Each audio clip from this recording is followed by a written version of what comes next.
Now, with the historic summit between South and North Korea set to take place at the end of April, working-level officials from the two Koreas met on Thursday to thrash out the details on protocol, security and media coverage on the big day. Our Blue House correspondent Hwang Hojun reports.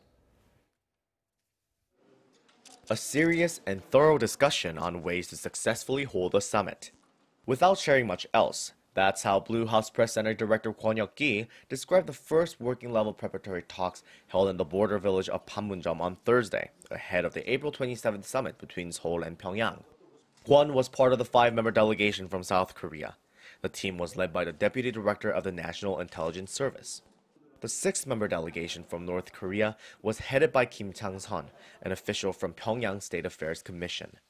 The meeting was to discuss security, protocol, and media coverage issues for the summit between South Korean President Moon Jae-in and North Korean leader Kim Jong-un. The meeting kicked off in the morning on the South Korean side of the joint security area and lasted for hours without a lunch break. However, the Cheongwada Press Center chief said they had little to share about the meeting results due to security reasons. He emphasized details on the preparatory talks will not be disclosed until both sides reach a final agreement.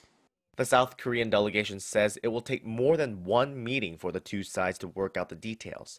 They need to agree on how the North Korean leader would arrive at the venue on the South Korean side of the inter-Korean border, whether he would cross the military demarcation line that bisects the Koreas by foot in a symbolic gesture. They also need to determine how many times the two leaders would meet on that day and whether parts of their meeting would be televised live. However, the South Korean delegation declined to answer how many more times they expect to meet with their North Korean counterparts before everything is settled, only adding the two sides agreed to meet for a second time but did not stipulate a specific date. Hwang Hojun, Arirang News.